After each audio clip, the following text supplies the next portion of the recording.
This is the Door Knocker podcast, where we dive into the explosive growth of the sales industry.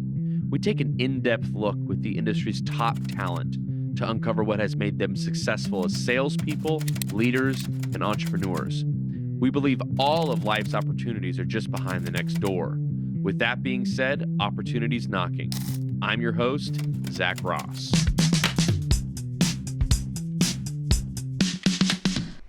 All right, guys, this is a man who I've been following for a little bit.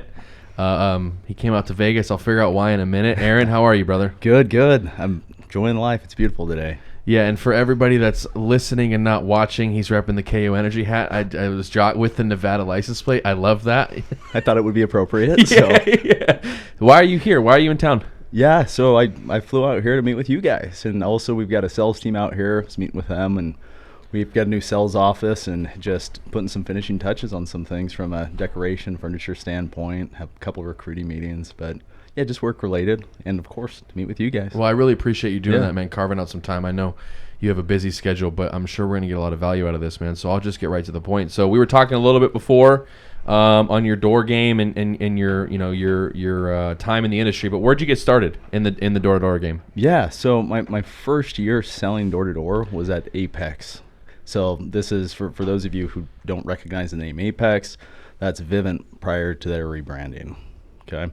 And want me to elaborate a little bit more on how I got introduced? I would love. That's the juiciest parts for us is when you guys tell it. Perfect. Yeah. So, let me provide maybe a little bit more backstory here and context. But so before I went out my first year selling home security, I had served a mission for my church, right? At the time, that was really important to me, a priority. And so I did that for 2 years. And when I came back, I got engaged within a couple weeks after returning, which is typical culturally where I grew up in Utah to do something like that. But got married to my high school sweetheart. We dated middle school, high school, on and off. She waited for me. But reason I bring this up is, we got married shortly after I returned. We had hardly any money to our name. And I was playing soccer for BYU at the time. So I was on the team, and when I got back from that mission, I definitely wasn't in the same shape I was when I first started with them.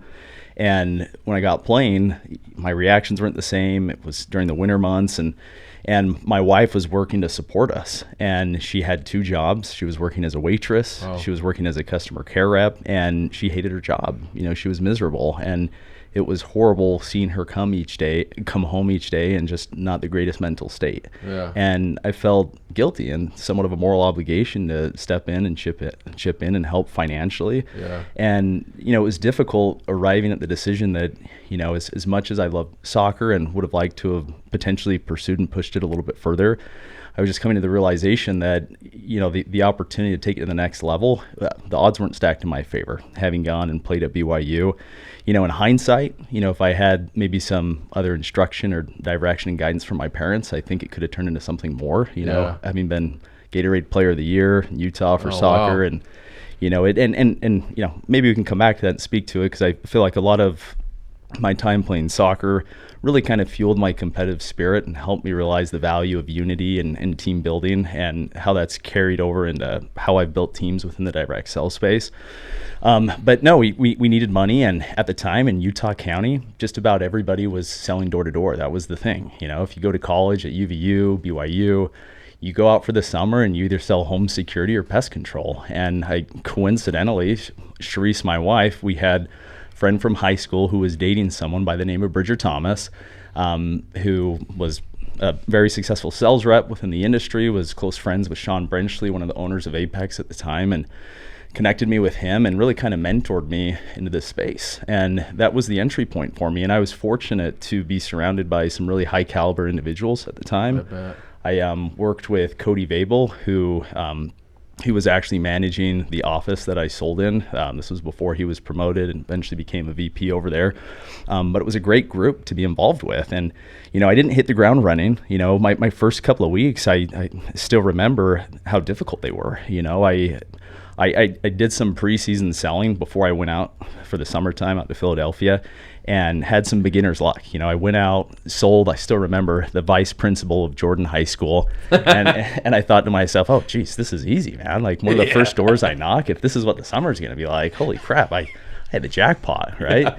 And so I'm amped up. Confidence is at a whole new level. And so, we load up our stuff, cruise out to Philadelphia and start working. And the first 2 weeks were very frustrating. And, it was very difficult to keep a positive mindset when that self-doubt begins to creep in, but I knew historically, just from different life lessons and playing soccer, to push through adversity. And at that point, I had given up a lot, many things that were important to me at that time, you know, soccer and different things that I was pursuing, to go and pursue this. And, turning around and throwing in the towel wasn't an option. I made the decision that, my buddy Bridger, who introduced this idea to me, and what really kind of sold me on the concept of going out was him telling me that he had gone out and made $70,000 in 4 months. That's what I was waiting for. And, that it was jaw dropping to me, right? Like, wait, what? Wait, a 21-year-old can go out for 4 months and make 70 grand in 4 months. And, a big source of inspiration for me is just, and throughout my entire career, is just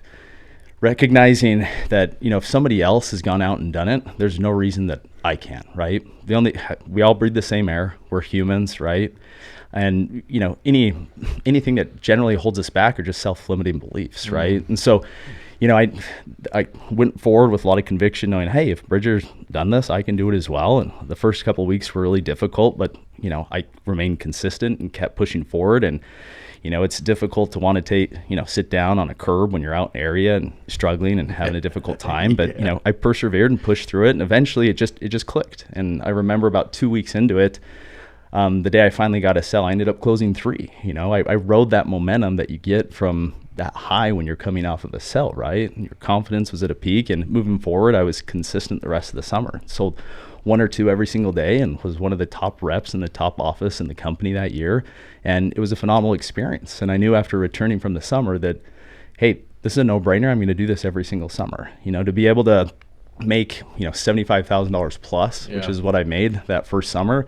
And to be able to sustain my family throughout the entire course of the year, cover tuition, food, so that I could be hyper-focused on school and getting my degree, was extremely valuable for us at that point in time. So that's pretty badass. And I think that they just put something in the water up there too. You know what I mean? Yeah. Like I honestly think that there's something in the water. Well, you know what? I think, just culturally in Utah County, you've got a large, presence of Mormons, which really push their members, males, to go on missions. And missions, these service missions where, you're going out for 2 years, it really forces you to mature and grow up. Yeah. And, you've got someone who recently graduated from high school who's 19 and they're relocating to a different part of the country or world.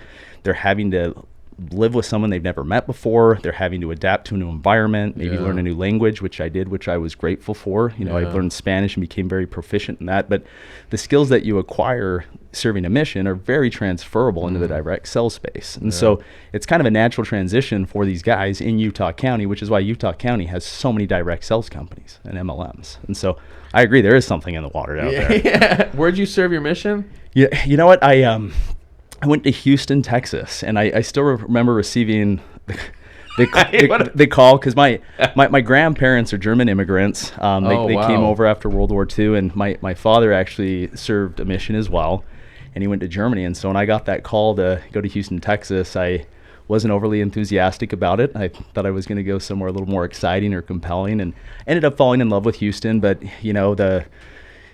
the upside to it was, I received the call in Spanish. So I was able to pick up that language, and just with the way that I am personality-wise, I'm very obsessive about what I do. And so I became very proficient in it, and it's served me well in other areas of my life. I mean, I bet, dude. Yeah. I mean, I probably would have gotten a little annoyed too going to Houston, but I get, right? I mean, like, send me to somewhere exotic. Oh, yeah.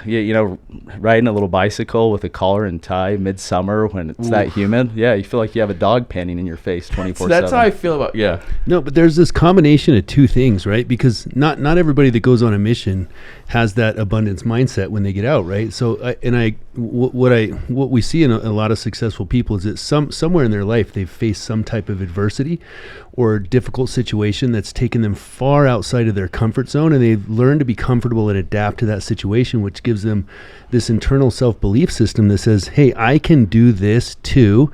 But then also you get out, and I think culturally what you see in that particular culture is a whole set of other men and women who are successful in that door-to-door industry. But a lot of people will approach the door-to-door industry and they'll walk into a room with really high earners and say, I can't do it, they can. But it's that kind of Wolf of Wall Street, like, you show me the paycheck, I'll quit my job. And so it's a combination of that, like hitting those walls and pushing past them in life and learning that you're capable of doing that, but also having an abundance mindset. And I subscribe to the same thing. If you can do it, I can do it. And, you know, I might not be as good as you at the beginning, but I can do it. And so it's really a combination of those two things that we see, and I see consecutively in successful people. So I love that part of the story. It's yeah. awesome. And I think just to add to that, I think we've all experienced it. There's a lot of fulfillment and satisfaction knowing that you've given it your all, right? Yeah. I mean, you feel somewhat empty inside when you know you could have given more and you came up short and didn't realize your full potential. And I think I just gravitated towards that concept early on, and, you know, applied that in school and work, and just always, I did really well in school, not because I was the most intelligent person, but, you know, it was important for me to do well because that was part of my identity. You know, I'm not the type of person who's going to give half effort or operate at 80% capacity. No, it's really, I mean, like, I can relate. And you hear, you know, like Lee touched on it too, but you can hear consistency. And especially when we try to seek out like the best for this podcast. Like, we want to provide the best value that we can. We try to seek out guys who have like created something with their life and have used the doors to do that, whether they're still in the industry or not, doesn't really matter to me. Like, and you see the same thing. And I think that's what we still sell the same, you know, the same idea, right? Because a lot of people are like, oh, it's an MLM. I'm like, no, dude, very similar, but not the same, right? Correct. And it's a life-changing opportunity. Doors are literally a life-changing opportunity, period. And you can literally, sometimes even when I'm in a recruiting meeting, I'm like, listen, like, you know, what do you want to do in 5 years? Because whatever you're doing right now, making 50, 60 grand a year, is not going to get you to where you want to be in 5 years.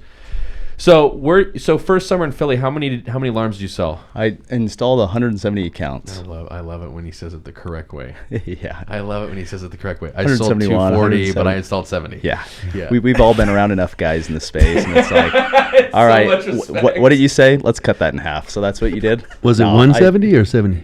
It was like 170, 171. That's pretty good It for a was right around summer, that a rookie range. summer. First year program? summer in Philly. You know what? It's one of those things where rising tide lifts all boats, you know, and we had an office where people were peak performers, and, you know, Cody Babel and the way that he operated, like, he was very, you know, regimented with the hours that guys worked and holding people accountable. And so having that structure in place was vital, I think, to the success they were able to accomplish. And so I was fortunate to have exposure to that early on, and really drove me. And there's nothing like good competition at the end of the day. No. I mean, you've got to compete. The people who do the best within direct sales, they gamify this role, right, in this industry, and you've got to have another reason to keep you going outside of monetary compensation, right? Him and I have been talking about that a lot. Like, you know, he recruited me. I'm 31. It's my first full year in the door game. I've had a pretty successful life, but not as successful as it's going to be and how it's been the last year. But I've gone through, you know, ebbs and flows myself, and it's like, you know, I keep it's like coming in November, and Lee and I were talking before, I've like inventoried the full year, right, up to this point, and I'm like, wow, I could have done way more, but I don't look at it like I'm not going to beat myself up over it. It's just like, oh, wow, like, what has changed over the last year? And then what I think is cool for me now, because I used to be very critical of myself before doors in a negative way, right? Like, looking at it negative, right? Yeah. When I'm in a drought, which I'm somewhat in one now, it's like, well, it's a good thing. Drought's a good thing. Yeah. Because we know what's coming. And then going into next year, I just like what you described it perfectly, and I'm hearing it for the first time. It's like, it's beautiful. It's like, I knew when you got out of your first year, this is what I was going to do every summer, because it gave you what? Freedom. Exactly. And it just really kind of, you know, it liberates you and really kind of shifts your perspective on your potential, right? Having grown up in an environment where, you know, my grandpa, they were German immigrants, came over here after World War II. He was a blue collar laborer, you know, built furniture, you know, did welding. My father was the first one to pursue an advanced education, and he was dissuaded in doing so from his own grandfather. He tried to convince him to not do it, and he grew up, my dad, in a very unique environment where there wasn't much support from his parents, there wasn't much affection, he was never really hugged, you know, really neglected in a lot of ways. The only real connection that he had with his dad was soccer, and that's how they communicated and related with each other. You know, but yeah, you know, seeing the sacrifices that were made, and a lot of my work ethic, I think I derived from just watching my dad fight through trying to advance our family's financial situation with very little guidance or counsel from his parents. And, when I was younger, I still remember him working 3 different jobs, going to school full time. He had a job during the day and even worked as an assistant manager at a fast food restaurant. I hardly saw the guy, but it really kind of communicated to me the importance of, sacrifice. And in order to get more, you have to be willing to pay the price. You have to pay the price to avoid suffering the cost later, Yeah. And so, but no, it's super valuable lesson learned. And, if anything, being in the direct sales space is just really taught me, if you want to get away from the rat race, you can't get away from selling your time, sell your value, right? Dictate what you're worth by your actions and deliver results. You can completely change your life, in a matter of a few years. Tee yourself up for financial freedom, if you make investments and not squander your money. I mean, too many people in this space spend it as quickly as they make it, and it's frustrating when, if you do make some proper investments and you're financially frugal over the first few years of being in the space, you can tee yourself up and position yourself to pursue some pretty remarkable things with very little downside risk. You know? Literally. Yeah. And let me, a side note. So my family's from Germany. My mom, I'm first generation American. Yeah. My mom's a German. Ironically, has nothing to do with what we're talking about, but I think it's cool, so I'm going to share it. Yeah. I was like 23 years old. I just got out of the being in the rough, and I was like, I'm moving to Europe because I'm like, the United States, right? It's like 8 years ago. So I researched Germany a little bit, and I was like, oh, they give free education, but you have to be a German citizen. So I figured out, because I'm kind of a psycho, I don't know if you can relate, but when I want something, I just literally will go to the depths of insanity to get it, right? And I wanted this idea to happen. And so I figured out, because my mom was still a German citizen when I was born. She didn't give up her citizenship until I was a year old, that I qualified for German citizenship. And then also my stepdad's mother, my grandmother, was a Jew in the Holocaust. So there's all these different ways I had at getting my passport, red passport. Yeah. So I got it, which was cool. So I have dual citizenship here and in Europe. No way. Yeah, which is pretty badass. I never actually went to school there, because by the time I got the passport, I was like, I don't want to go anymore. This is a stupid idea, right? But still cool. So what part of Germany they're from? Yeah. So my oma, or grandma, she was from Berlin, and my opa, grandpa, was from a town called Lundsberg, which was actually part of Prussia. But both German heritage. Yeah, I still have we're all gypsies over there, so I still have family that own carnivals and Ferris. Yeah, it's pretty nuts. They always come out. They're all nuts, which I like them because I'm nuts. And I've I remember before I met them, I think I met them when I was 24. I spent my whole life being the only crazy person, and I was like, oh, this is where I get it from. Sure.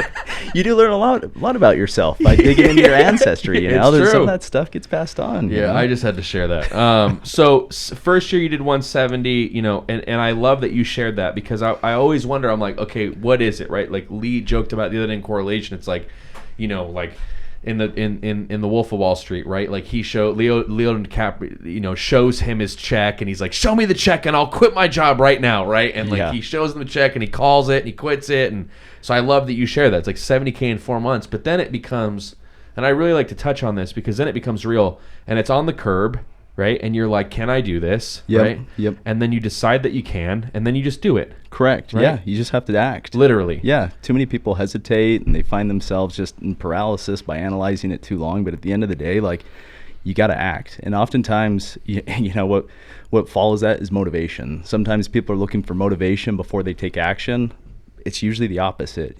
You act, and then the motivation comes. You can't overthink it. You just got to move. Yep. It's get out of the car, get out of the house. Yes, right? yes. Literally. I mean, you can find 1,000 reasons, no matter who you are, to not do something, right? But if you know what you want and you know what it's going to take to get there, you commit to it and you act. Let me ask you a question, man. And this is another side note, but it just came to me. Has there been a point in time, you've been in the industry about 16 years now, something like that.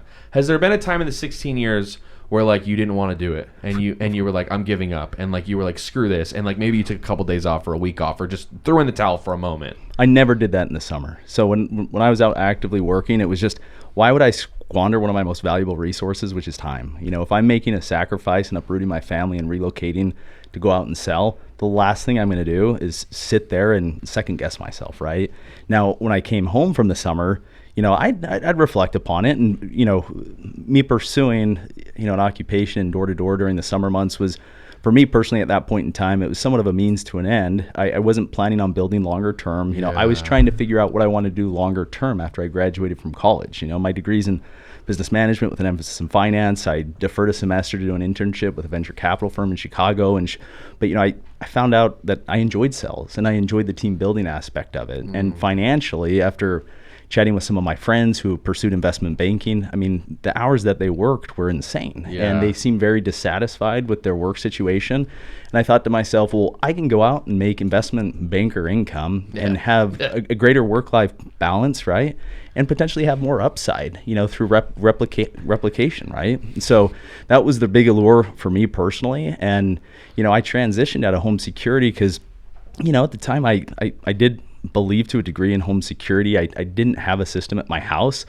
It wasn't until like my fourth year selling home security that, you know, I grew up in a bubble. Funny. Well, Funny. I grew up How in a bubble. dare you. Yeah. I grew up in an area in Utah that was relatively safe, right? And so it wasn't as common to have a system, but you know, when you get exposure to these other communities and cultures and see how big of an issue it is in some of these areas like Atlanta, where most of the people you speak with have been broken into, you know, your perspective on the value that you're bringing to those people changes and you get bought into it more. And when you're more convicted on what you're offering, you have more success, right? And so, But yeah, that's what kind of propelled me in the direction of the solar space. You know, I wanted to cling to a product that I had greater conviction in and wanted to participate in an industry that I felt like was up and coming, right? Where there was tons of upward mobility and growth. Let me take a step back. So year 2, where'd you sell and how many did you sell? So year 2, I was out. So I sold and installed the same amount every single year, right around 150, 170. I sold in Milwaukee. One summer, in fact, we were out there for a month and everyone was struggling so much. Myself and one other guy, you know, we were doing just fine, but the rest of the team was struggling so much that we uprooted the entire team a month into the summer and relocated to Atlanta. And so we finished the summer in Atlanta, and I had another summer in Pittsburgh, and my last summer of selling was in Mississippi, Jackson. In fact, when I was in Jackson, Mississippi, you know, I came up against some, you know, pretty significant adversity. We were doing really well for the first 3 months, but my wife was out there with me, and at the time, we had our son Kylan, who was a little under 1 year old at the time. My wife was having these weird episodes where she'd black out, she'd kind of get dizzy, and you know, it was progressively getting worse. We didn't know for sure what it was, and so 3 months into the summer, she decided to go back home to Utah to look into what was going on. And she went to go see a doctor, and I got a phone call from her shortly after she went back to meet with this doctor, and doctor told her that, you know, after my wife was describing the symptoms she was experiencing, the doctor told her, hey, you need to go in and get an MRI first thing tomorrow. So she went in, she got an MRI, and, you know, on her way home from getting the MRI, she got a phone call from the doctor letting her know that you've got a brain tumor. And it was dead center, right in the middle of her head. And, you know, she was suffering from hydrocephalus. Essentially, the brain tumor had expanded and inflated and was blocking one of her ventricles that regulated her cerebral spinal fluid. And so her brain was literally being suffocated by the cerebral spinal fluid. And I received a phone call. She called me up, let me know what was going on. And of course, I didn't hesitate. You know, I immediately packed up my stuff. I was grateful that my brother-in-law was out in Mississippi with me at the time, and so he hopped in the car with me. We wanted to get back as soon as possible. We didn't know what the next steps were. She was waiting to hear back from the neurologist, and so we got in the car and started cruising back to Utah. And it was as we were entering into New Mexico from Texas that I got a call from her the next day, letting me know that the neurologist had just called her, and they told her that you need to go to the University of Utah immediately, and they need to perform emergency surgery now. Like, they were astonished that she was even alive. You know, the fact that her motor skills were functioning, her vision, they were blown away by it. And you know, that was a really difficult moment. You know, when you're on the phone with someone driving back and you don't know if that's going to be the last time you talk to them. You know, it was very emotional and difficult going through that. And, you know, fortunately we were getting pretty close to Albuquerque. And so I had my brother-in-law take me over to the airport. Didn't bring any of my bags with me. It was just myself and wallet, and hopped on the plane. And, you know, and that in itself was a very nerve-wracking situation where you're in the air for an hour and you don't know what's going on. You know, wow. You know, is she still alive? Did she pass away? Fortunately, by the time I landed, I'd received a voicemail from my father telling me that, you the doctor who was going to perform the surgery, he was on vacation and he was flying back, and the quickest he could get back was that next morning. And so the surgery was delayed. And so fortunately, I was able to get back in time to spend the evening with my wife. And the next day in the morning, she went into surgery, and we had to say our goodbyes a second time. You always hope for the best, but you never know what the outcome's going to be. And so they whisked her off, took her into the operating room, and fortunately everything worked out, and she's still here to this day. It's something we've had to monitor, and it's kind of hovered over us, but it's really kind of highlights the importance of relationships and striving to be present in the moment, because you never know when it's going to be your last, right? And so and that was largely a catalyst behind us trying to find something where we weren't having to uproot ourselves each summer to go out and sell. We wanted to find something where we could lay down roots, be grounded, so that we could sell, in a space where we could continue to work year round, right? And so that's what kind of prompted me to go down this road of investigating these different industries and spaces. I knew I enjoyed sales. I knew I enjoyed team building.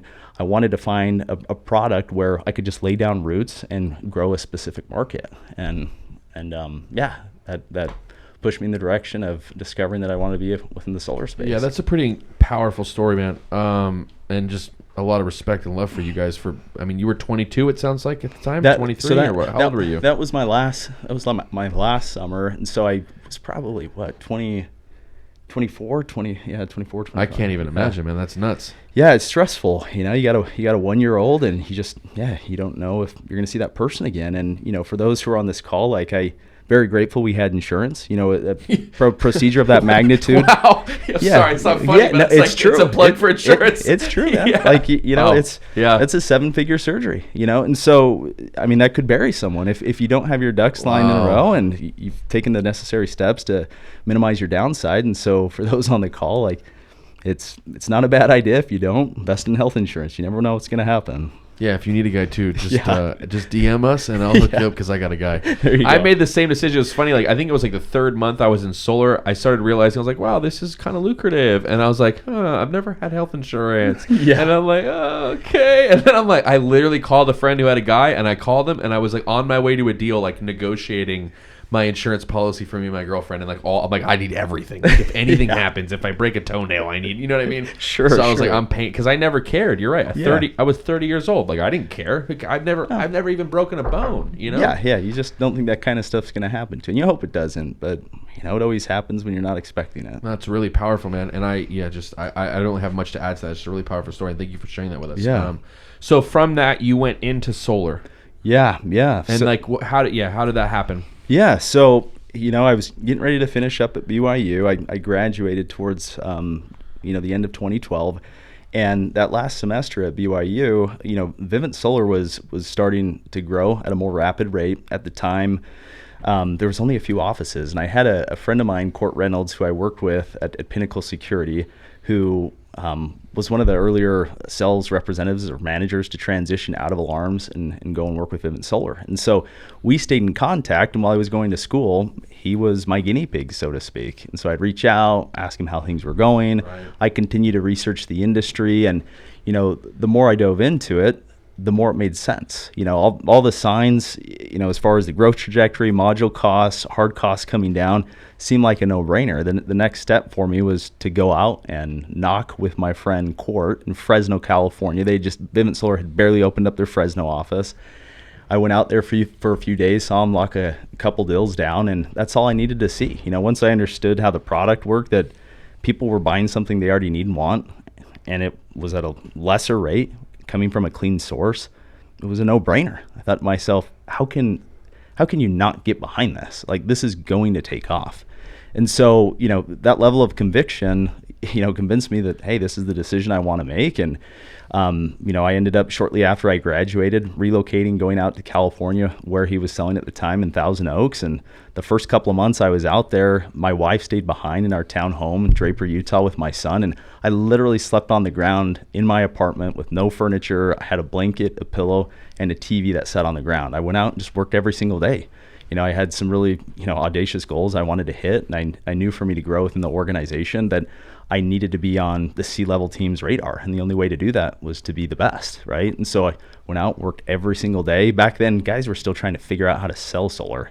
There were a lot of same-day sells going on. I'd sell 1 to 2 accounts a day, but my cancellation rate was 70%. Oh my God. Yeah, you're selling on the doorstep, you're selling one-leggers, guys are still kind of approaching it how they would with alarms, a little more high pressure. There weren't as many 2-touch sells. Yeah. So we were navigating through it, trying to figure things out, right? That's so cool. So, so I did that for about a year, and we ran into operational issues out in Camarillo because Vivint Solar was still a younger company, and so we had all sort of permitting rejections. At the time, Vivint Solar didn't do main panel upgrades, so all of our systems were capped at 17 modules, and just started to get frustrated. And I had exposure to Solar City while I was out there, and started to look into that company and realized that the owners were connected with Elon Musk, and Vivint was much more of a sales engine, whereas Solar City was much more of an operations engine. And when you're in sales within the solar industry, like, your ability, your success is,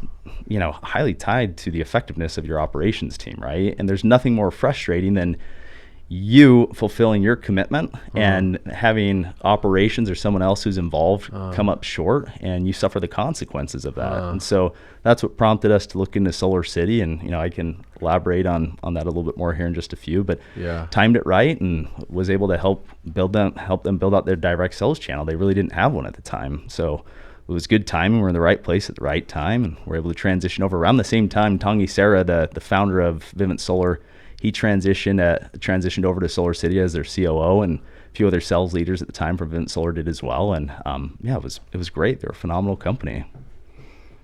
Boom.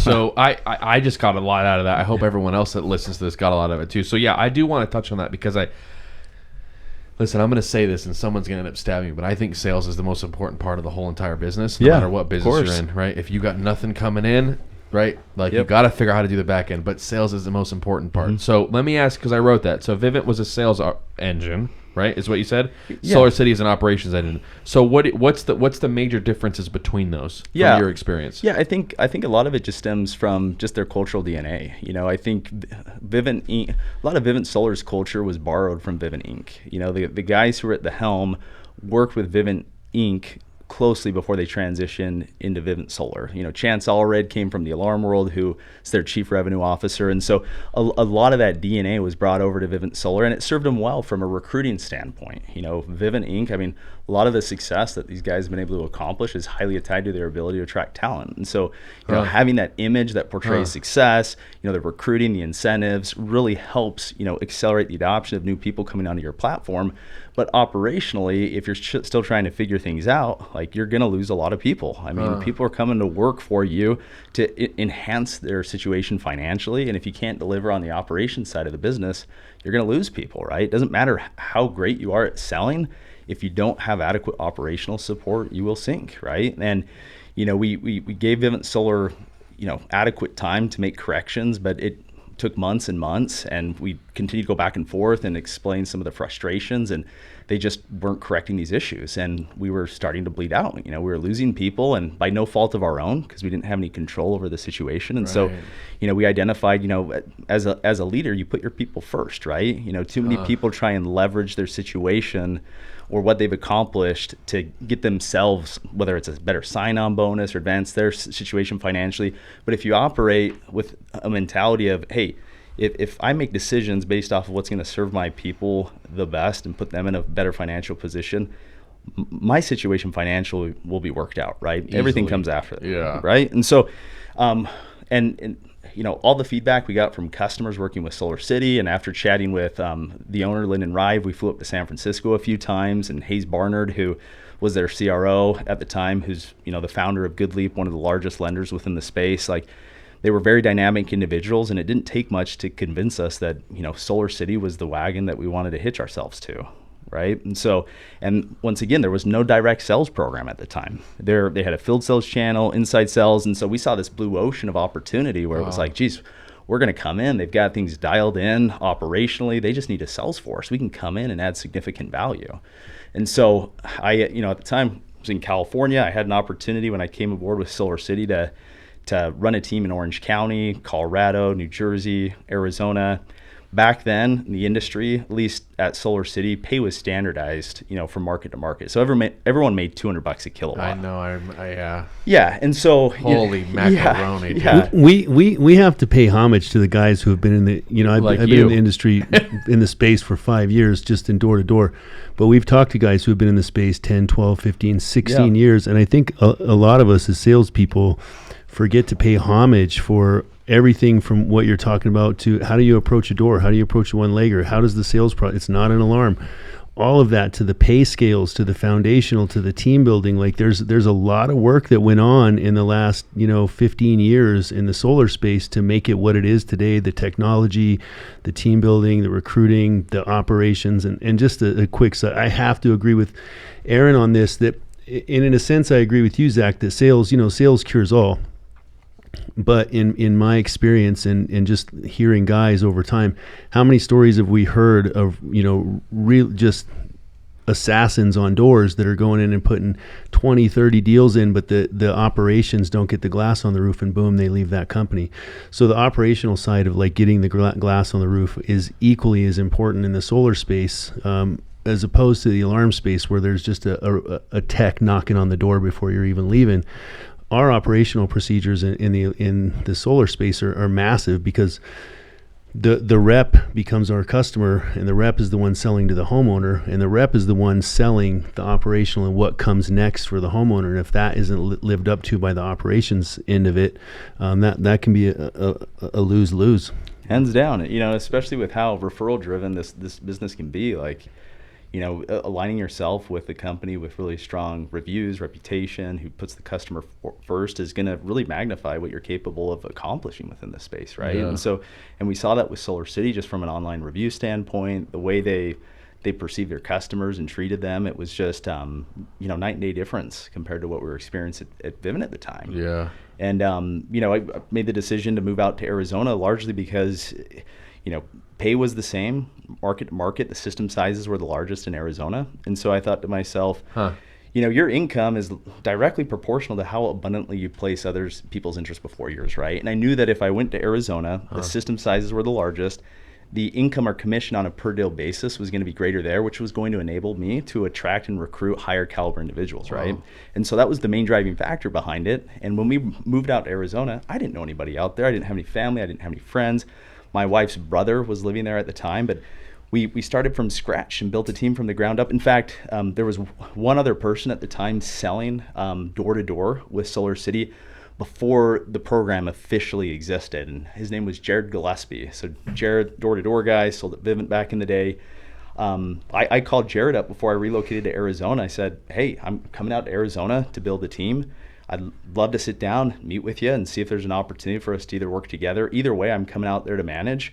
But I do believe in the right situation, 1 + 1 can equal 3, and there's synergies between people based on strengths and weaknesses. And so I moved out to Arizona. Jared and I spent some time together, and it didn't take long for us to realize that we shared similar values.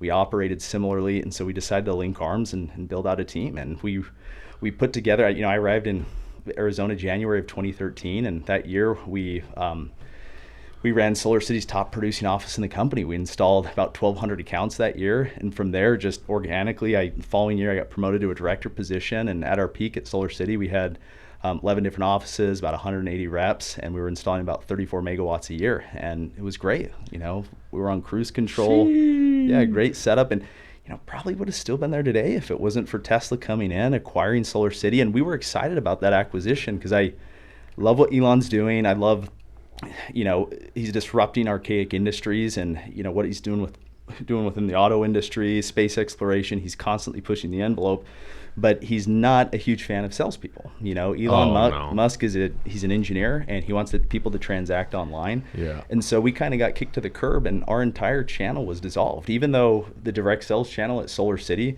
was doing almost 40% of the company's volume, our cost of acquisition was 50% of the other channels. Jesus. They didn't want people repping Tesla on the doors. And I still remember backing out of my driveway, in what was this, like May of 2017, and I got a phone call from our president of sales at the time letting me know that, hey, our channel's getting dissolved. Like, you guys don't have jobs anymore. Literally pulling out of the garage to go to Rocky Point, Mexico with a couple of our sales managers, and we get this news. we're like, do we stay? Do we still go on vacation? So we cruised down to Mexico and chatted through it with our managers and tried to figure out what we were going to do. You know, you feel a sense of moral obligation to the people who are following you, and we wanted to find a home for those who felt like they were lost, didn't know where they were going. And so we corralled as many people as we could to find a new home for them. And that's what led us to land at Vivint Plus. You know, we linked arms with them so that we didn't have to plug into Vivint Solar sales hierarchy.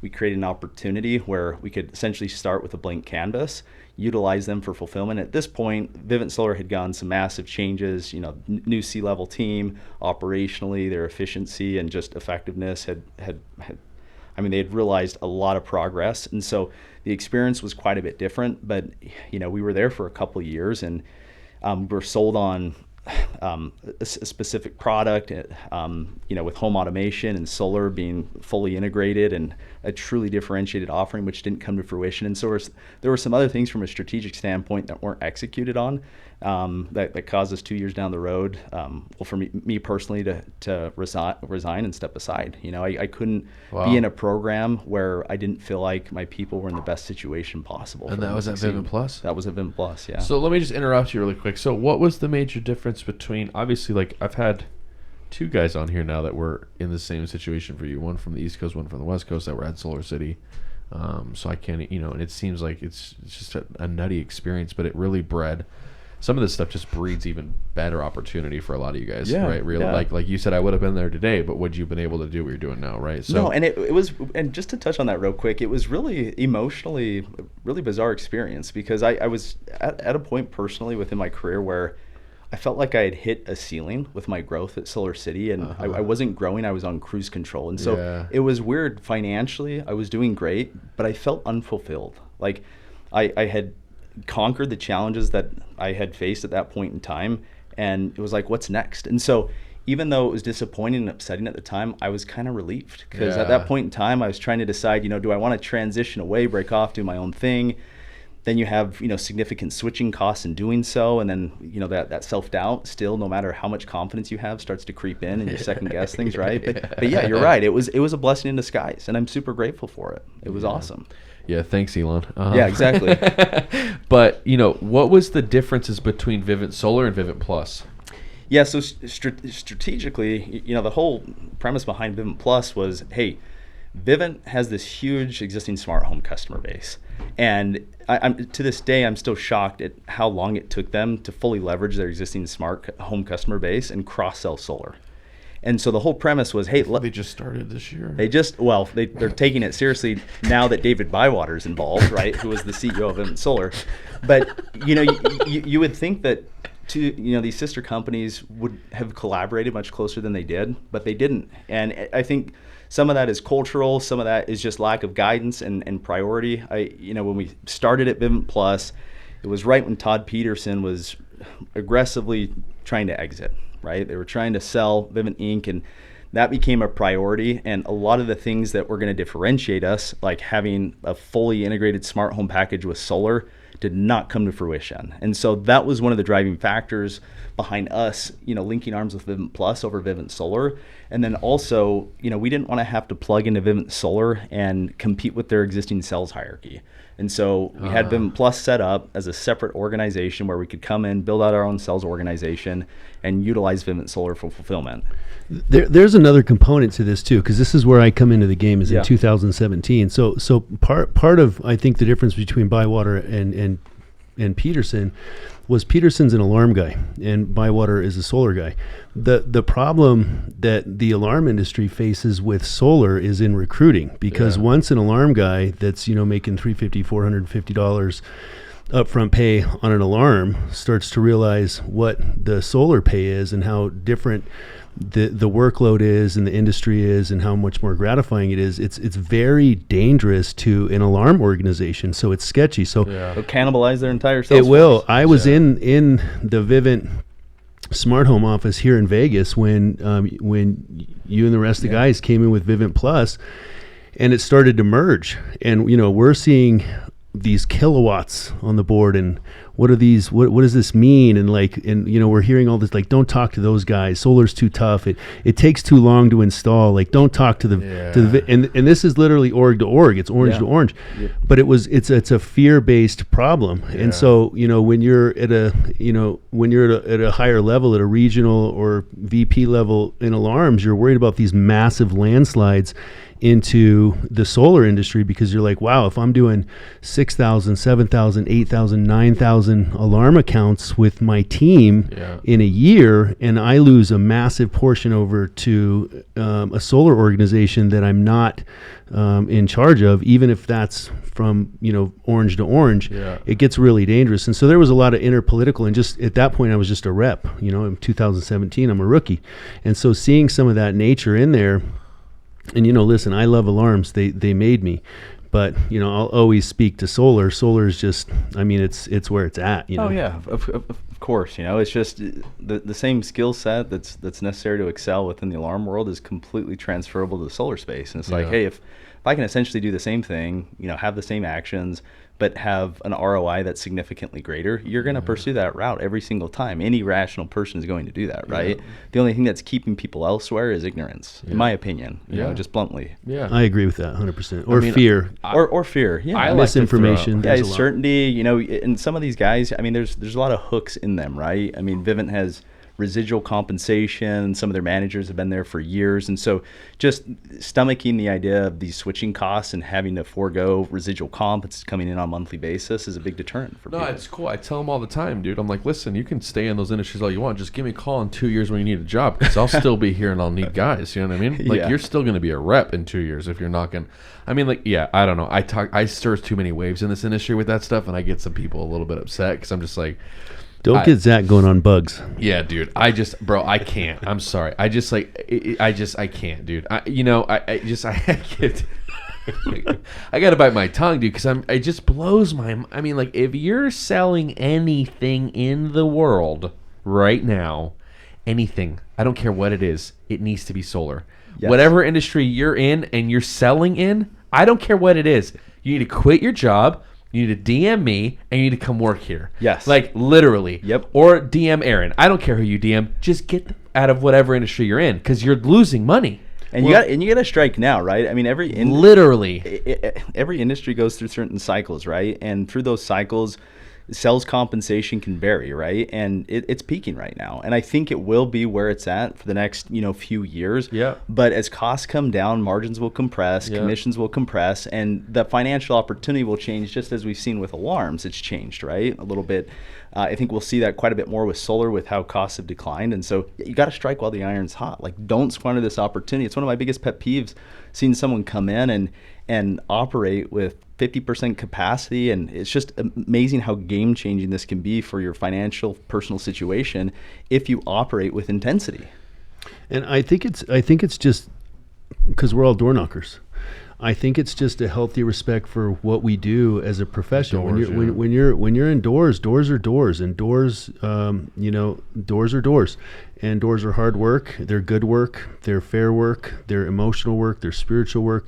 There's a lot of human investment of your life and your person that goes into doors and everything that comes with it. The recruiting, the managing, the teams, all of it. It's a beautiful career, but it's your life. And I think what we're talking about here is, when you're doing that work, make sure that your ladder's on the right wall, because we all understand how hard, what effort it takes to put into doors. So it's just, that's my belief. One of the questions I wanted to ask you before we move on to the next phase is in recruiting, because you've been in the game for, a few seasons. Yeah. And I'm interested to know what recruiting was like, and I was just looking on my phone because I didn't want to butcher it. But when you look at like the adopter phase, and this is sales is recruiting, right? But the early adopters, and I kind of view that 2010, 11, 12 as recruiting into the early adopters. Yeah, it's like, hey, come sell solar, and guys are like, solar, right? It's not like bugs in that. And I think we went into the early majority, and we're in late majority now. So what has been the difference for you in your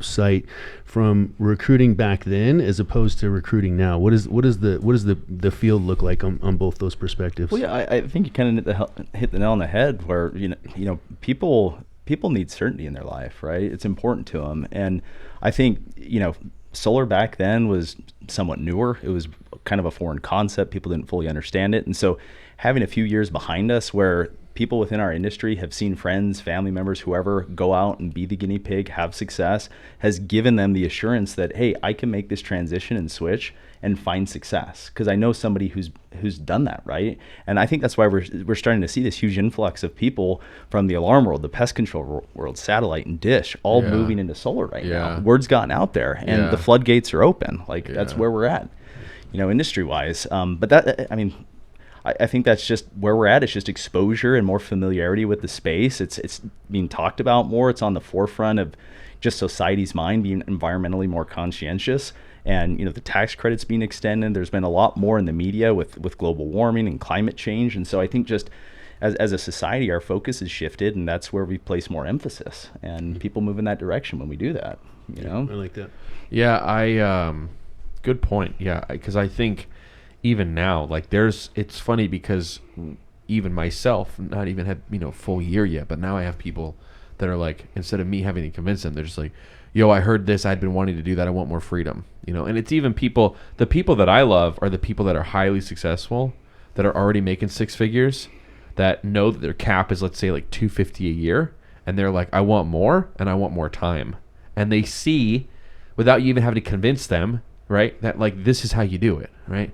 And it's funny because one of my closest friends, favorite people in the whole world, tried to get me to knock doors for Storm for roofing like 8 years ago, and I was like, that's the dumbest thing I've ever heard of. Who would do that? I think I was making like $14 an hour back then too. I wasn't making any money, and I'm like, dude, there's no. And he's been a millionaire since I've known him, and I'm thinking like, yeah, but you're dumb. Like, you need to do that. Like, that's what you're qualified to do. I've got this thing that maybe in 10 or 15 years I can make $100,000 a year. Sure. And I remember, and I laugh about it. I saw him the other day. We went and got some food. He was in town, and I just was like, I just thanked him again because I was like, the only reason I even ever thought it was a good idea was because of him, and it took 6 years of him literally talk about planting a seed, right? Yeah, and he didn't even eat the fruits of the labor either because he doesn't make anything off of me. Sure. But he's one of my favorite people and closest confidants, and it's like, bro, it's just funny. It's like you plant that. He recruited me for six. I remember I'd call him bitch about work. He'd be like, bro, like, you're literally too good for what you're doing and would literally be a god in this other thing.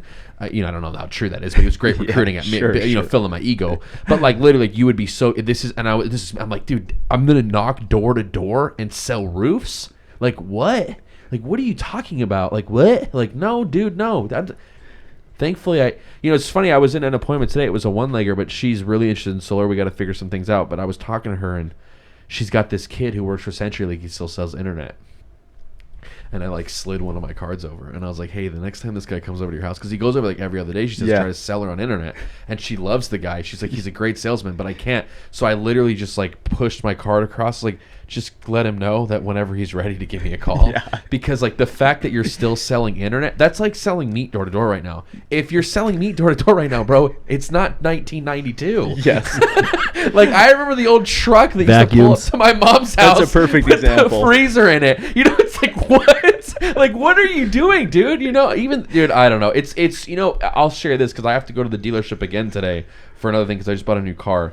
And it's funny because Lee, when he's like, after you've done this for a while, he's like, watch how other people try to sell you stuff. And I'm like, yeah, whatever, right? Until you're in the moment. And I was at the car dealership, and I was selling the car I was buying. I was selling the sales guy on me, like on me buying the car. Like, I was doing his job, and I go to the finance manager, who's become a friend now, of course. Yeah. Who I got solar on his, the whole thing. Yeah. But I'm like sitting there, and I'm like, dude, your guys suck.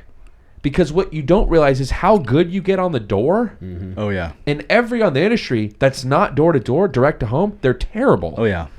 And you're like, I used to lay down to these guys, and it blows my mind. Like, that's another thing too that I don't really. We're talking about recruiting, and I feel very passionate about this. Is like, I didn't know what type of person you become between each door. Yeah. And I'm talking the last door of the day and the next door the next day. every single door, you don't know the kind of person. And like 16 years in the industry, 5 years in the industry, guys that have been in the industry for 20 plus years, like you don't know what kind of person you're going to be. And that's, I think, the main thing that we really need to talk about, right? At the end of the day, is like this whole opportunity, even outside of solar. Because listen, if solar's went away tomorrow, I think the three of us would be fine. Yeah, of course. Yeah, I couldn't agree with you more. I think that's one of the most valuable things about doing well within this space is it essentially gives you rite of passage to be able to go and sell and function in any environment. When you can learn to successfully operate in a 100% commission-based role, that's very freeing. Like you're never going to feel at a loss or financially destitute. If I lost my job today, I know for a fact I could go out and knock doors and make over $500,000 easily, just going door to door. And that's very empowering, and it opens up other opportunities that other people wouldn't have presented to them, right? Yeah. When you've got that assurance in the back of your mind, you don't operate with scarcity. You can afford to take bigger risks. With bigger risks come greater rewards, right? And so it can be a huge catalyst for yourself in so many different facets of your life, right? And from a recruiting standpoint, like for those people who are maybe struggling with it, like you got to look inwardly, right? Like success isn't something you pursue. What you pursue will elude you, right? I mean, success is something you attract by who you become. And just like you stated, when you're going door to door, each day you're making decisions, and those decisions define us. They shape our character, who we are, the way that we react to certain situations, our emotions. You can't let the external interfere with your internal. And to be successful within this state, or this space, you've got to be somewhat of a stoic. You have to be able to control your emotions, right? And you make poor decisions when you allow your emotions to take over, right? And so being rationally minded and constantly analyzing where you're coming up short, right? Because if you're struggling in this space and you eventually break through and start to have success, it's because you found yourself at the end of the day analyzing your wins and losses. Well, why did I do well in this scenario? Where did I come up short? What could I have done differently? Yeah. Top performers within our space are so obsessive that they go home at night and they're thinking about it and they're implementing the changes that they identified in the following day. And that's true success, right? It's just becoming a better version of yourself each day. It's money, dude. Money. So you, Vivint Plus and then KAYO. So I know you were talking a little bit before, and anyone that's knocking and doesn't have a business, get a business license and get a business bank account and have them pay you from that, because one day, like Aaron, it could become your primary source of income. So explain how KAYO started and all that stuff. Yeah, so KAYO was essentially the LLC that I set up when I first started working with Vivint Plus, and the company evolved over time. After 2 years at Vivint Plus, there were things like I talked about from a strategic standpoint that just weren't executed on. I wasn't confident in the platform and the structure, and I couldn't recruit or bring someone into an environment that I was lacking faith in, right? And so I made the decision, this was May of 2019, to resign. I still remember sending an email to David Bywater, who I respected, who I think is a great CEO, and just explain to him the reasoning behind it and let him know that, it's just time, like in addition to the issues that we're encountering, just professionally, it was time for me to take on that next challenge, right? I was ready to take on more, and I'd always wanted to start a business up to that point in time. My time at Solar City, Vivint, was tuition. I was acquiring the tools and skill sets necessary for me to launch into my own direction and start our own thing. And a lot of what kind of pushed it forward were just the frustrations I experienced working at these bigger box solar companies, and generally it was pretty consistent across all of them. Lead times were typically really bad. You'd sell an account, it would take 2, 3, 4 months to get it installed. If there was a customer service related issue, shortly after Tesla acquired Solar City, like I had a couple customers with them where historically Solar City was very responsive. I had situations where customers went 7 months without Tesla getting back to them. Like very horrible situations. And it made me feel sick to my stomach that, I signed someone up with a company who's not taking care of them, and just principally, I was opposed to it. It was frustrating. I knew there was a better way. And so, we launched KAYO Energy, and we really tried to identify ourselves and figure out, okay, well, how are we going to differentiate ourselves in this space that's highly fragmented? There's a lot of installers, there's a lot of players out there. Like, why would someone want to work with us as opposed to anybody else? And, once again, we identified, if we can be hyper-focused on our speed time from sell to install, reps are going to be happier, they're going to get paid quicker, they're going to retain more of their accounts, especially with how more competitive it's getting. If you have a deal that takes 3 to 4 months to get installed, well, guess what? Someone else is knocking on your customer's door and they're undercutting you, right? And so, your pull-through rates are greater, your customers are having a better experience, which translates to more referral-driven business. And so that's really been our core focus as a business. And, I reached, and when we when I made the decision to launch KAYO Energy, I went back and forth initially on, do we just want to be a reseller, or do we want to go all in and take on the installation piece right away? And it was a difficult decision, but we knew that, in order to deliver the value we wanted, we had to own the whole process, right? And I came up through the ranks of, I came up on the sales side of the business and was fortunate to work with a really strong VP of operations named Nathan Jarrow, who I worked with at Solar City. He was the VP over the entire Southwest, and he reported to Tanguy Serra directly. So wow. Tanguy's the chief investment officer now at Goodleap, one of the more dynamic individuals I've met. I didn't know. Really admire the guy. He's phenomenal. But Nathan and I, we knew each other because we'd meet once a month at Solar City to go over forecasts, but we didn't have a real intimate relationship. And so when I went down this road of trying to identify the person who was going to really help scale our business on the ops side, I reached out to Tanguy, and he gave a phenomenal endorsement and was just basically told me 0% chance you lose with Nathan. And it was really, really serendipitous how it all came together, because I reached out to Nathan. He was not necessarily enjoying his time at Tesla. He was asked to lay off hundreds of people shortly before I reached out to him. And so it was just, it was good timing. He was a little burned out, culturally wasn't in a good spot at Tesla. Asked him to grab lunch with me. We sat down, painted the picture of, what we're wanting to accomplish vision-wise with KAYO Energy, and was able to bring him aboard. And starting out, it was just me and Nathan. Like, first month, it was, I recruited 2 sales guys relatively early on, and I sold the first accounts, a handful of accounts, knocking doors. And Nathan, our COO, surveyed the account. He installed the account. Sick. And from there, I really focused on bringing on sales managers as quickly as possible so that I could work on my business, not in my business, right? And so that was a huge emphasis, and was able to bring some people in relatively quickly. But our first install as a company was October 2019. That's badass. Yeah. So I just want to give a shout out to you guys. I've watched your success, Aaron, along the way, and this just kind of goes back to our conversation: is it sales or is it operations? I think you can agree with this part, Zach, is that as a salesman, like we're really selling the product, but we're selling ourselves. Yeah. And what that homeowner does, because we're all salesmen at the end of the day, right? What that homeowner does is they believe in what we're telling them. And as salespeople, if we're good salespeople and living with integrity, we have to understand that homeowner's goal is to get a good deal, to get a good price, to have a good installation, to have a timely installation, to not do all the heavy lifting, to not have any construction issues or problems. And, it's really neat to have watched you over the last few years go out and create that. And I follow you guys on Instagram. I'm a fan, and I've seen what you've done with the company and the installations and the quality and the time that you guys take. And it's really neat to watch you do that, because those are all the things that I respect in our industry. And also those are the things that I don't like in our industry when they're opposite of that, right? Yeah. When it's the bad installations, the bad experience for the homeowner, not getting the right price, not getting PTO for 4 or 5 or 6 months.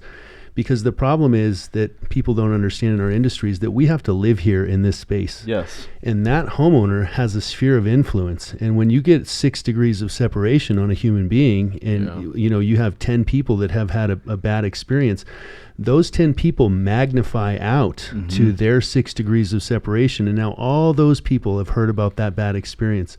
And that's what most of us fight in this stage of adoption, because we're in, people are buying solar, but there's so many people out there that have had that bad experience or heard that bad thing. And, like bringing the good product to the market, bringing what is deserved. The homeowner deserves a good product, and really like living up to that. That's, I've always been a fan of you, and just watching what you've done with KAYO, you've hit the nail on the head, because as a salesperson, you brought to the table what is the most important thing. And for, when you're an owner, our team members are our customers, but also our homeowners are our customers.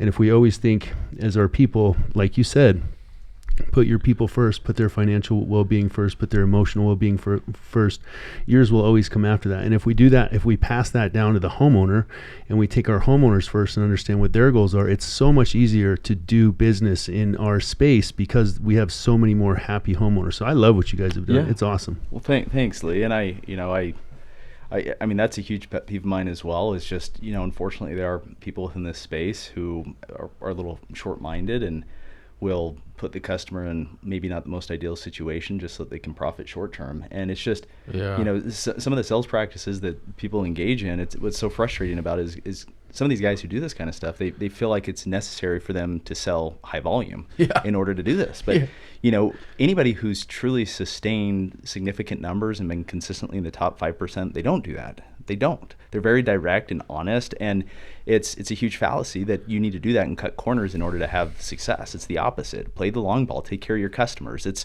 it might take a little bit longer for you to get momentum, but in the long run, it's going to serve you much better, and you're going to build this fountain of referral business that just comes to you, right?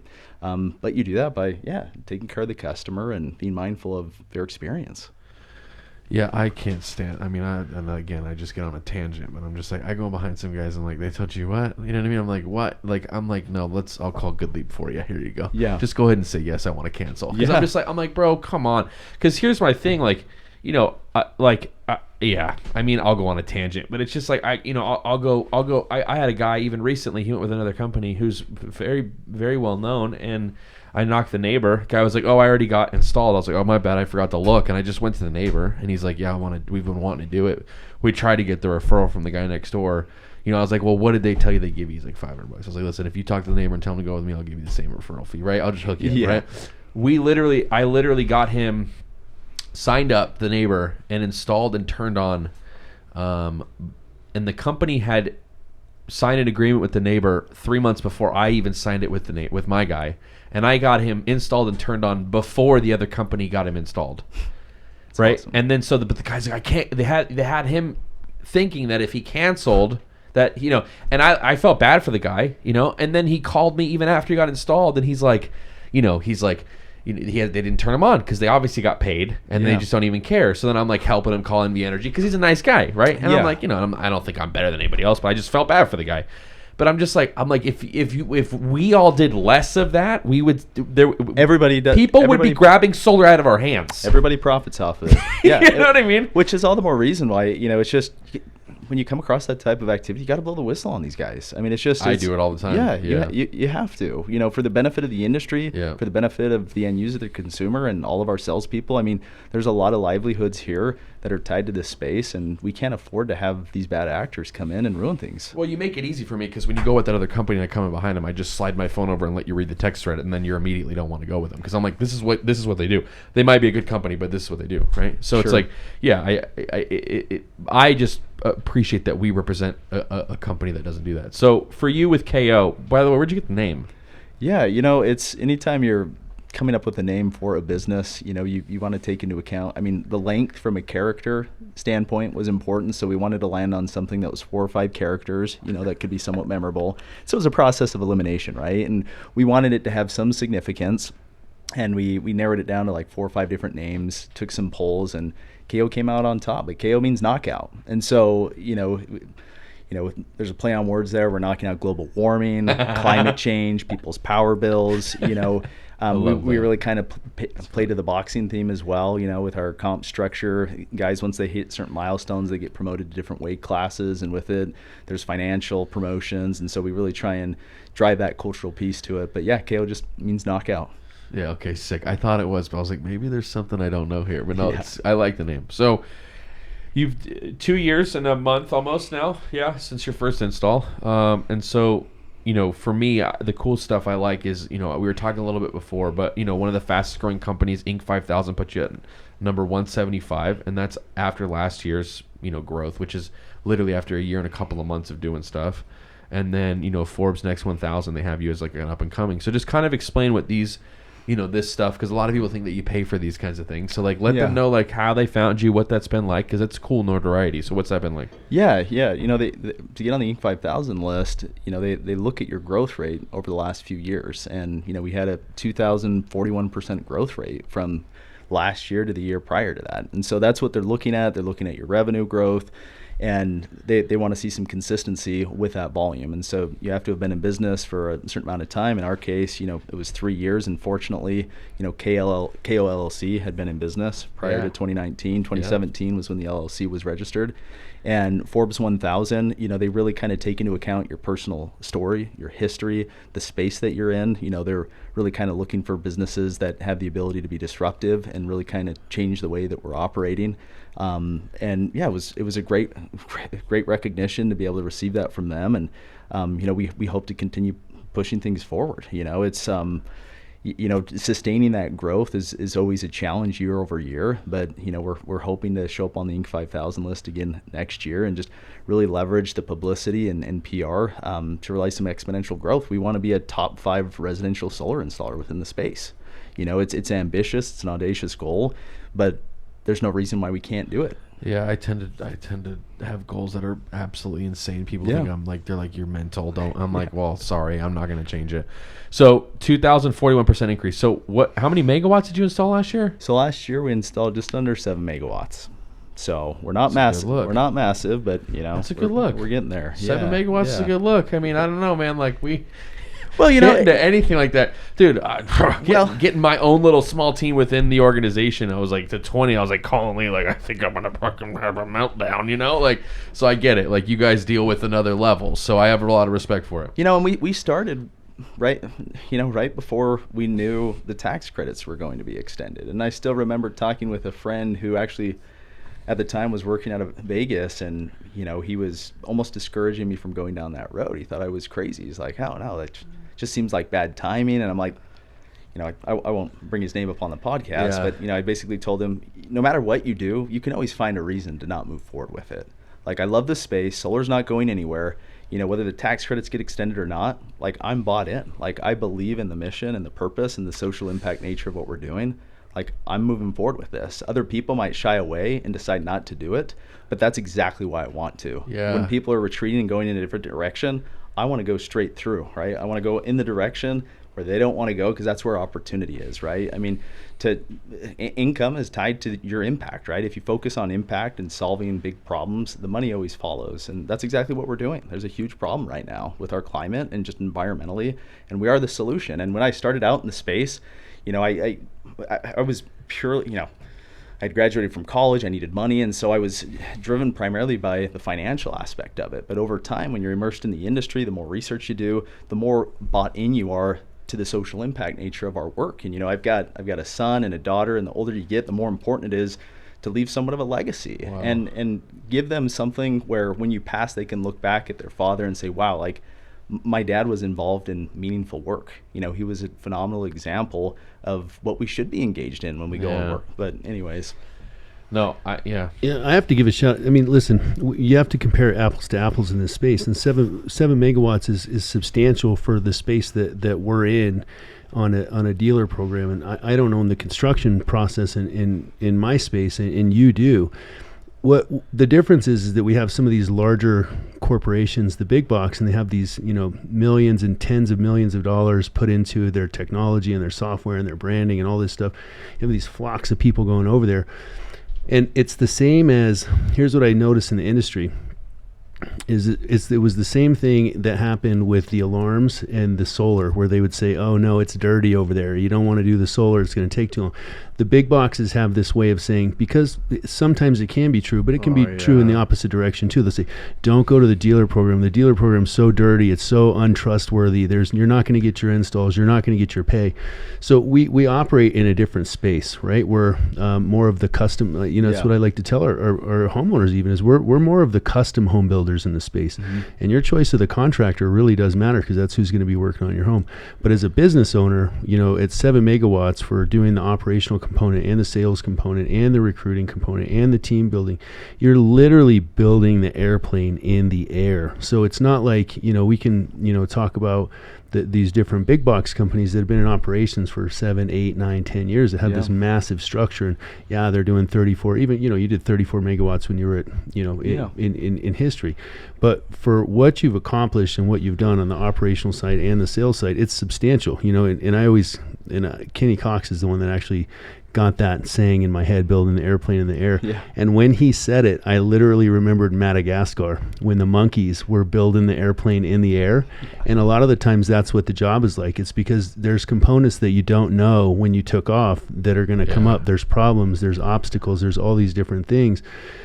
when you're trying to function and maintain operations and construction, and to do it really well, you don't do it as fast as everybody else does it, because you can't do construction fast and well at the same time. It doesn't happen. Yeah. So it's substantial for what you guys have done over the last year. It's substantial, and it's not to be underestimated, because there is a lot more components. There's a lot more links in the chain. So, I mean, kudos to that. It's a big deal. Well, thank you. No, I appreciate it. And, you know, I mean, pandemic hit shortly after we started. Yeah. You know, we had many reasons to not do what we did that first full year in business. And, you know, anytime you start a business, in my opinion, you know, the first 1 to 2 years is just really nailing the blueprint. You know, you're designing systems and processes so that you can facilitate scalability, right? So that you can pour gasoline on the fire and grow. And that's what we're doing going into next year. So we've, and, you know, it takes time to bring on the top talent, cast the vision, you know, make sure everything's organized. Last thing, could we have chased more volume? Yeah, 100%. Would our customers have had the same experience? Probably not. You know, we weren't going to do that. We weren't going to spread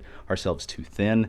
You know, we're going to operate with the bandwidth that we have. We're privately funded, you know, and so we've got a little bit more flexibility there, and have continued to fuel the growth just through free cash flow. And, you know, we get people reaching out a couple times a week wanting to place capital with us, but, you know, that's not something we're going to entertain, you know, anytime soon, if any, at the earliest towards the latter part of next year. But it's been fun, man. It's been fun, and we're going to get our name out there and start expanding geographically quite a bit more going into 2022.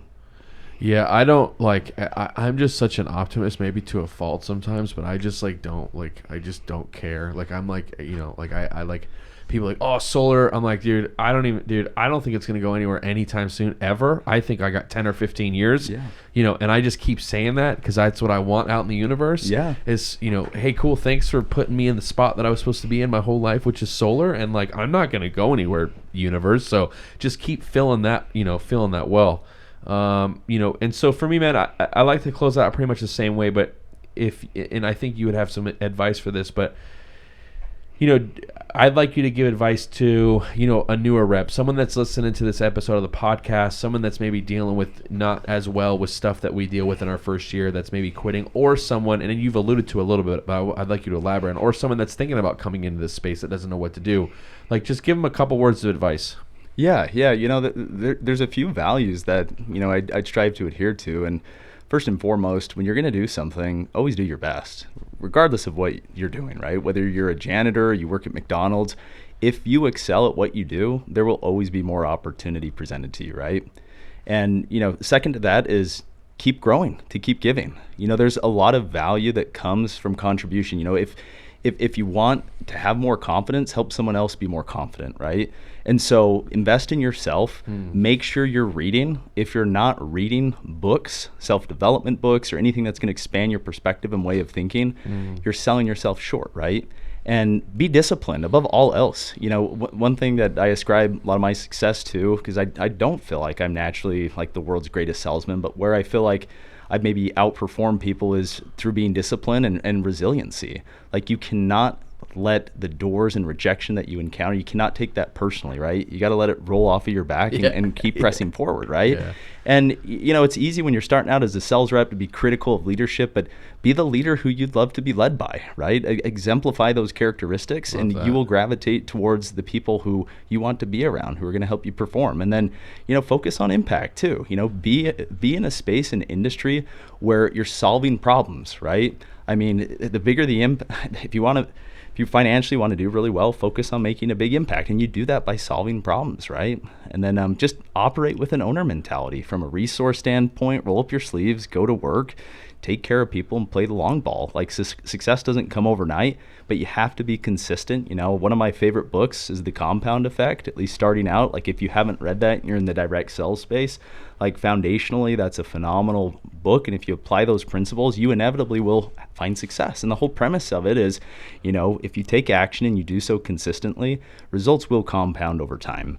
And, you know, as you strive to invest in yourself personally, you will attract success by who you are. And if you're growing as a leader and you want to recruit more people, well, sometimes our ability to recruit certain caliber individuals is limited because of who we are from a character standpoint. We've got to lift our leadership lid up, and the way that we do that is by investing in ourselves, and then we can open up the door all of a sudden and recruit people who we previously weren't. But you have to think, what do I have of value? And, you know, from a recruiting standpoint, if I'm going to go work for you, you have to have something I want. I have to be willing to trade places with you. If you don't have something that I want, I'm not going to follow you, right? And so focusing on where you can add value is too many people, they want to profit off of somebody by just introducing them to a business, just recruiting them into the industry. Like the direct sales space, in my opinion, is plagued with people who feel entitled and feel deserving of making compensation off of someone purely because they introduce them to something. No, invest in that person, sacrifice, add value. I promise you it'll pay you back tenfold if you put their interest first. But those are a couple nuggets. You know, I could go on and on, but those are some of the key takeaways that I leave with people. There's no other way to end those were money, absolute money. I wrote them all down. If anybody needs to go back 60 seconds and re-listen to that, go for it. That was money right there. No, I agree. Yeah, I wrote them all down. So well, and you know, one other thing I want to say is take pride in what you do. Like it drives me nuts when I hear someone who's in the direct sales space ashamed of telling someone that they knock doors. Like, I know. What do you mean ashamed? Like, okay, that's just a medium by which we contact people. You're in sales and you're solving problems, right? Like, really at the core of what we're doing is we're solving problems. We're helping people. We're servicing them, right? And so be proud. Be proud. Like, carry yourself with swagger and wear it as a badge of honor, man. Not many people can do this. Not many people want to. If you want to make significant income, do something that people can't, and do something that people won't. And, you know, in direct sales, you know, it falls under, both of those fall underneath that umbrella. And so that's why the financial opportunity is as significant as it is. Like, don't squander it. Leverage the opportunity. Take full advantage of it. Yeah, Money.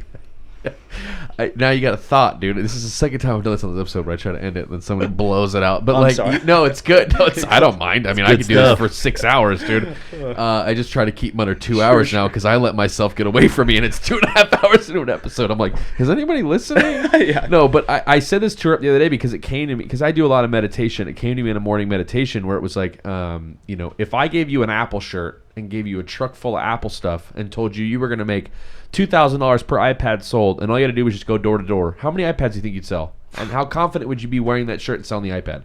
Oh, yeah. So because even with myself too, right? Like, I don't care anymore, and now everybody knows. Although everybody I know that's known me forever is like, yeah, you were made for that. You were built for that. You got a big mouth. And I'm like, well, think whatever you want, dude. I don't care, you know, because I've called Lee like, oh, I don't think I can.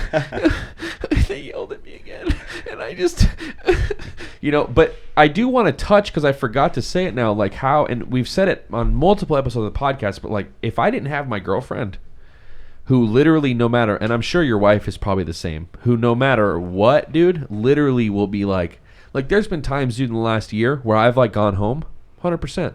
I've looked and there's a guy that works, well, he's like, co-manager with me, but he's like, I took him out when he was brand new, and I remember he was like, yeah, your beard's looking a little scuffy, and I pulled down the rear view thing, and I looked at the mirror and I was like, yeah, I need to go home and shave, get out of the car, and I literally drove home in the middle of the day to shave and just never left the house again, right? And like, I've done it, and I always love sharing that with reps, because I'm like, we all, if Lee's done it, you've done it, we've all done it. I didn't know that. He knows some other ones. So. I actually don't know if I ever have, to be honest. Whatever. You guys are better than me. So I did that. I did it before, but I've had a girlfriend in my corner that no matter what, because now it's non-negotiable, right? Yeah. I've gotten to that point. And, you know, I've always had somebody by my side, and I know all three of us can speak the same, because I know him personally, and I've heard your story. Like, we all have people in our life that, like, literally will just push us no matter what. And that's been a big one for me, is like, you know, my girlfriend literally will be like, are you out? Like, what are you doing? Like, you need to be out. Because and it's crazy too, the ripple effect, because she has so much more respect for me as a man because of what I do now. Not that she didn't respect me before. Sure, yeah. But the amount, and then now what that's done is trickled into, like, because everybody, if you recruit everywhere you go, you don't have to go anywhere to recruit. Taylor McCarthy said the other day, right? Yep. And so she is like that part of that conduit now, where she's constantly talking about how amazing the doors are and solar and what it's done for our life, that people are just like begging to come work here now, right? Which is fortunate for us. I'm not like, oh my God, we're so amazing. But the opportunity is so amazing. Sure. Right? Yeah. And you know, and what you just said, all that stuff is so true. And I have to be reminded of it, right? Because I'm not as thuggish as you two are on most days. Like, sometimes I need a little bit. Well, you know? and I think the majority of people do, you know, and having a support system is so vital, you know, and if you can work with friends, family members, and you've got that moral support system, going gets tough for everybody, and to have someone to lean on and know what your why is and purpose, and have family members. I mean, I would even recommend for those who are listening who have families and kids, set family goals. Hey kids, if I sell X amount this month, we're going to Disneyland. You get the entire family supporting you. You come home at night and it's, Dad, how many did you get? Right? Rather than them being upset that you came home a little late, which is going to happen from time to time. But if the entire family is benefiting from that objective that you're working towards, you get enhanced buy-in from everybody. And then you got like this communal effect going on where everyone's moving towards a common goal. That's money. You know? I never even thought of that. That'll keep you on doors till 9 o'clock. Coming home and telling your kid you're not going to Disneyland. You stay on doors till 9. Yeah. That's a good look. You know? There's another nugget. You know, like, no, hey, listen, man, I appreciate it, bro. I've been following you a while. I was super pumped for today. I didn't know what to expect, and you over-delivered, and I always appreciate when people over-deliver.